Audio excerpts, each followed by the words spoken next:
Welcome to ITI mechanical group. Friends, आज हम बात करने वाले हैं पावर सॉ के बारे में। तो चलिए शुरू करते हैं। पावर सॉ क्या होता है? तो जब हैंड हैक्सा के द्वारा लोहे की मोटी प्लेटों या सरियों को काटने में समय अधिक लगता है तो उसको काटने के लिए हम पावर सॉ का प्रयोग करते हैं। यह मशीनों पर प्रयोग किए जाने वाला ब्लेड जो होता है वह साधारण हैंड हैक्सा ब्लेड से लंबाई में और मोटाई में बड़ा होता है और इसमें जो ब्लेड के दांतों को पीछे की तरफ रखकर मशीन पर बांधा जाता है और जो काटने वाली धातु होती है उसे हम वाइस में बांधते हैं और जब कटाई करते हैं तो धातु के अनुसार हम कूलेंट का प्रयोग करते हैं। और यह मुख्य रूप से 4 प्रकार के होते हैं: reciprocating power saw machine, flexible power saw machine, circular power saw machine और कंटूर पावर सॉ मशीन। आज हम रेसिप्रोकेटिंग पावर सॉ मशीन के बारे में पढ़ेंगे। तो चलिए सबसे पहले इसके भागों को जान लेते हैं। यदि मशीन को चालू करना है तो ग्रीन बटन से हम इसको ऑन करते हैं और रेड बटन से ऑफ करते हैं। उसके बाद इसका जो एक आर्म भाग होता है ये ऊपर होता है, इसमें ब्लेड कसी जाती है। उसके बाद मशीन होता है जिसमें जिस धातु की कटिंग करनी होती है उसको बांधा जाता है। फिर ब्लेड होता है, ब्लेड को पीछे की तरफ दांत करके बांधा जाता है जिससे, क्योंकि ये रेसिप्रोकेटिंग मोड में काम करता है तो यह पीछे की ओर काटता है। जब पीछे की ओर जाता है तभी यह कटिंग करता है। उसके बाद इसमें एक आगे की ओर हैंडल लगा होता है जो मशीन वाइस के मूवेबल जा से फिक्स होता है और यही उससे आगे पीछे हम करते हैं। इसके बाद नीचे एक इमरजेंसी स्विच लगा होता है और नीचे इसका एक फुट होता है। उसके बाजू में एक कूलेंट दिया होता है कूलेंट के फीड के लिए कि कितनी तेज़ी से आपको कूलेंट डालना है। उसके लिए कूलेंट फीड के लिए एक स्क्रू लगा होता है तो उससे आप कूलेंट की फीड एडजस्ट कर सकते हैं।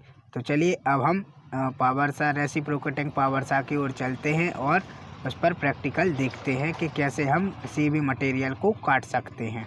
जैसा कि आप चित्र में देख रहे हैं, मशीन वाइस में हम लकड़ी की पैकिंग लगा लेते हैं ताकि जो काटी जाने वाली धातु है उसको हम अच्छे से पकड़ सकें और उसे एडजस्ट कर लेते हैं और स्टील रूल की सहायता से उसे नाप लेते हैं। जितना हमें साइज चाहिए होता है उस हिसाब से उसे बांधकर मशीन वाइस के मूवेबल जा को हैंडल की सहायता से अच्छी तरह से हम टाइट कर देते हैं।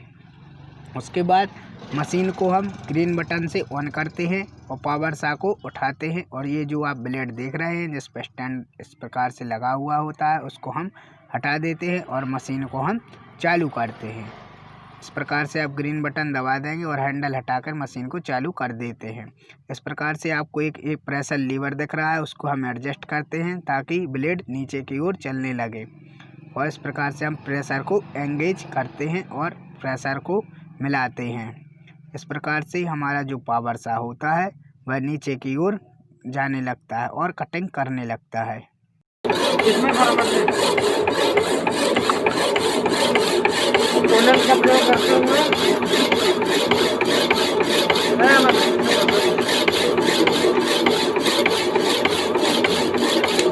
गोरे की भी ले ले पीछे से वाइट के गोरे भी आ गए।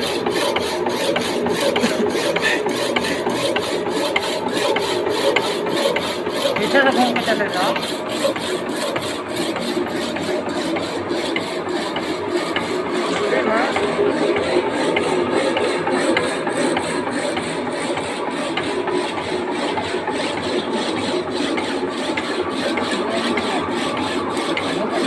एक ही डालो। रेसिप्रोकेटिंग पावर सॉ मशीन में क्या होता है, जो रोटरी मोशन होता है अर्थात जो आपका गोल व्हील होता है उसमें चलता है और उस पर एक कनेक्टिंग छड़ लगी होती है जिसकी सहायता से रेसिप्रोकेटिंग सिस्टम में से बदला जाता है और यह जो इसका ब्लेड होता है वह आगे पीछे मूव करता है और कटिंग करता है और जब भी यह पीछे की ओर इसका ब्लेड आता है तो तेज़ी से कटिंग करता है और इसके जो ब्लेड होते हैं वह हार्ड एवं टेम्पर किए हुए होते हैं। जॉब करते हुए ये हमारी ब्रेकर की जॉब काटते हुए पावर हैक्सा को प्रयोग करते समय हमें निम्न बातों का ध्यान रखना चाहिए, क्योंकि नर्म धातुओं की कटिंग के लिए हमें कोर्स पिच ब्लेड का चयन करना चाहिए। क्योंकि पावर सॉ ब्लेड जो होते हैं वो अलग अलग पिच के होते हैं और अलग अलग मटेरियल के अनुसार इनका हमें चुनाव करना होता है।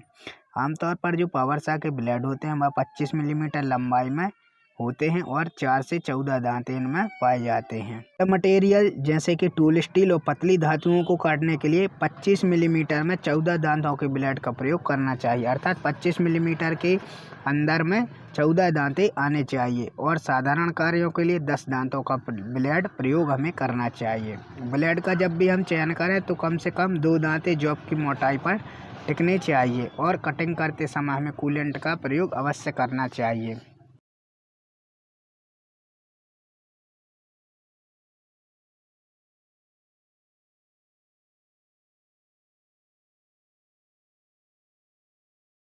चार एक सीधा पिछा सकते हो ना, सीधा सीधा सकते हो।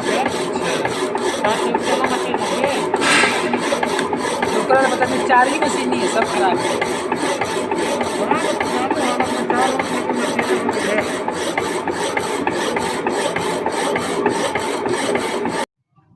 जैसे ही वर्कपीस के एंड तक ब्लेड पहुंचती है तो हम ध्यान रखते हैं कि ब्लेड नीचे ना लगने पाए और वर्कपीस नीचे ना गिरे। तो इसके लिए हम हैंडल को पकड़ लेते हैं और जैसे ही कटने वाला होता है तो हैंडल को तुरंत उठा देते हैं और मशीन को रेड बटन की सहायता से बंद कर देते हैं।